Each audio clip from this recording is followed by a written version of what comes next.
ഇന്നത്തെ സമകാലീന ചർച്ച ചെയ്യുന്ന അമേരിക്ക ഇറാൻ ഡീല്.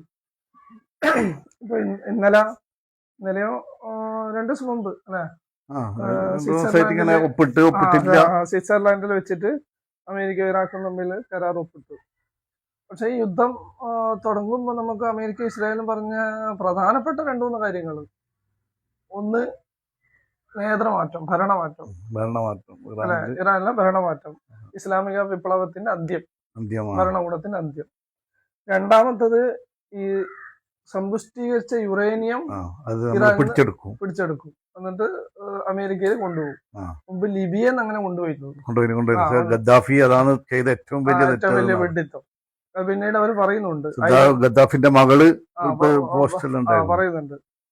മൂന്നാമത്തത് ഈ മിസൈലിന്റെ ദൂരപരിധി, അതായത് ഒരു 400 കിലോമീറ്റർ വരെ ഇസ്രായേലിൽ രൂപത്തിൽ ഒരു 300 കിലോമീറ്റർ 400 കിലോമീറ്റർ വരെയുള്ള എന്ത് ചെയ്യാ, അതിലേക്ക് ദൂരപരിധി അവസാനിപ്പിക്കണം. അപ്പൊ പ്രധാനപ്പെട്ട പിന്നെയും പല ആവശ്യങ്ങളുണ്ട്. വളരെ പ്രധാനപ്പെട്ട ഈ 3 കാര്യങ്ങളിൽ ഒന്നുപോലും നേടാൻ ആർക്ക് പറ്റിയിട്ടില്ല, അമേരിക്കക്ക് പറ്റിയിട്ടില്ല. ആകെ പറ്റിയെന്ന് വെച്ചാല് ഈ കരാറിന്റെ മറവിൽ അല്ലെ ചർച്ചന്റെ മറവില് യുദ്ധം തുടങ്ങുന്നതിന് മുമ്പ് തന്നെ ആരെ കൊലപ്പെടുത്തി, ഖാംനെയിനെ കൊലപ്പെടുത്തി. ഖാംനെയ്ക്ക് 86 വയസ്സുണ്ട്. ഇനിയിപ്പൊ കൊല്ലൊന്നും വേണ്ട, ഒരു 3-4 വർഷം കാത്തു. അയാളെ രക്തസാക്ഷിത്വത്തിന് വേണ്ടി എപ്പോഴും ദുആ ചെയ്തുകൊണ്ടിരിക്കുന്ന ഒരു മനുഷ്യനല്ലേ, അത് കുറെ കാലങ്ങളായിട്ട് ആഗ്രഹിക്കുന്നേ. ഇനിയിപ്പൊ ഇവര് അത് കൊന്നുകൊണ്ട് സംതൃപ്തി അടയുന്നുണ്ടെങ്കിൽ 86 വയസ്സുള്ള ഒരു വൃദ്ധനാണ്. ചിലപ്പോ ഒരു 3-4 വർഷം കാത്തു നിന്നാൽ തന്നെ മതിയാവും. അത് അയാളെ കൂടിയിട്ട് റെജീം ചേഞ്ച് എന്നാണ് അതിന് പറഞ്ഞത്. അതോടുകൂടിയിട്ട് അവസാനിക്കുന്ന ഇത് വിചാരിച്ചേ നോക്കുമ്പോൾ 2ാം നിര നേതൃത്വം നല്ല ഉഷാറിലല്ലേ വന്നു. കാരണം പിന്നെ അതൊരു ഈ ഇസ്ലാമിക പ്രതിരോധ സംഘങ്ങളിൽ ഒരു പ്രധാന ഫലം എന്ന് പറയുന്നത് അവര് വ്യക്തി കേന്ദ്രീകൃത സംഘടനയല്ല. അതായത് ആ പ്രതിരോധ ആക്സിസ് തികച്ചും സുസംഘടിതമായ രീതിയിലാണ്. അവർക്കറിയാം ഇപ്പൊ ഏത് നിമിഷവും നമ്മൾ കൊല്ലപ്പെടാം, ഷഹീദാകാം എന്നുള്ളത്.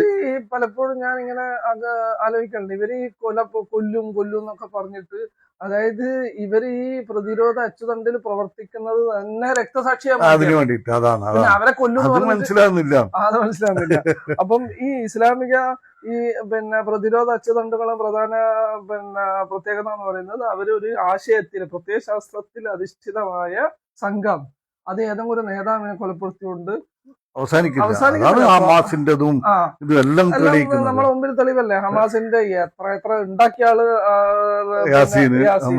തൊട്ടടുത്ത് റന്തീസി, പിന്നെ അങ്ങ് നിങ്ങോളം ഇപ്പൊ അവസാനം ഈ 2 വർഷത്തെ പോരാട്ടത്തിനിടയിൽ യഹിയ സിൻവാർ, ഇസ്മായിൽ ഹനിയ, അതുപോലെ തന്നെ ഒന്നും സംഭവിക്കുന്നില്ല. ചെറിയ ഏറ്റക്കുറച്ചിൽ ചിലപ്പോൾ ഉണ്ടാവും.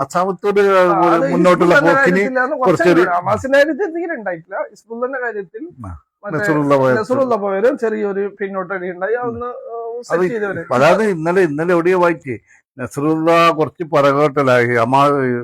ലബനാനിലെ ഹിസ്ബുള്ള അത് കുറച്ച് പുറകോട്ട് വന്നത് മുന്നോട്ട് കുതിക്കാനാണെന്ന് പറഞ്ഞിട്ട് ഇപ്പം ഭയങ്കര ഇതല്ലേ. അവര് യമനല്ല, ഇറാന്റെ നിർദ്ദേശത്തിനനുസരിച്ച് മാത്രം അവര് പ്രവർത്തിക്കുക, ആവശ്യത്തിനനുസരിച്ച് മാത്രം. അപ്പൊ യഥാർത്ഥത്തിൽ വമ്പിച്ച പരാജയമാണ് അമേരിക്കക്ക് ഉണ്ടായതെന്ന് നോക്കിയാൽ ഇസ്രായേലിനും അമേരിക്കക്കും സംഭവിച്ചത്.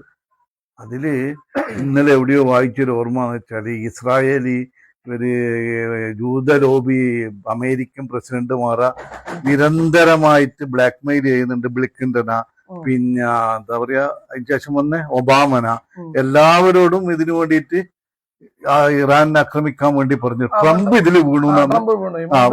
അവര് ഇറാന്റെ ഭൂമിശാസ്ത്രപരമായ പ്രത്യേകതയും മറ്റും തിരിച്ചറിഞ്ഞുകൊണ്ട് അവര് പെട്ടെന്ന് ഒരു ആക്രമണത്തിന് ഉപരോധത്തിലൂടെ അങ്ങനെ പോയിക്കൊണ്ടിരുന്നതാ.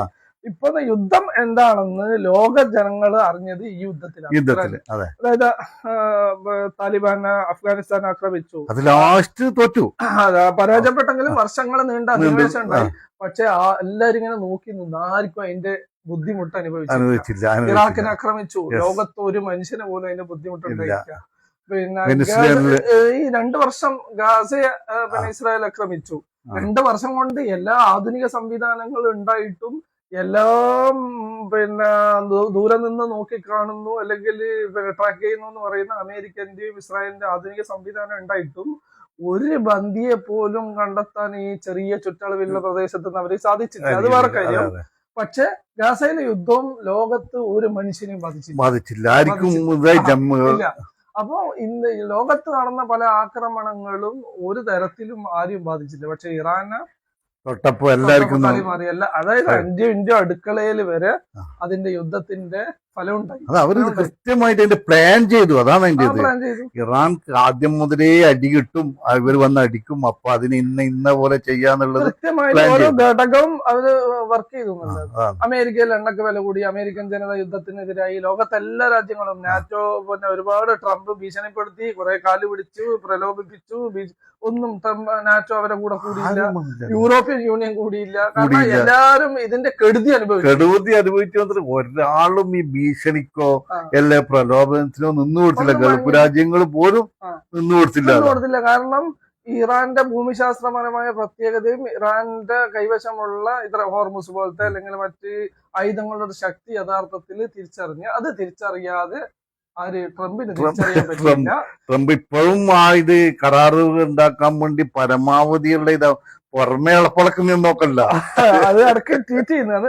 പക്ഷെങ്കിൽ എടാ ഒന്ന് ഒപ്പിടുവാ, പ്ലീസ് ഒന്ന് ഒപ്പിടുവാ, ബാക്കിയെല്ലാം നമുക്ക് പിന്നെ ഞാൻ അങ്ങനെ ഇങ്ങനെ പറയുന്നത് നിങ്ങൾ നോക്കണ്ട, ഒപ്പിടുവെന്നുള്ളത് സംഭവിച്ചേ. അതായത് അതേതായാലും ഈ ലോകത്തിന്റെ വൻ ശാക്തിക ചേരിയിൽ വമ്പിച്ച മാറ്റം ഭാവിയിലുണ്ട്. അതൊരു പാടാണ്. എന്താ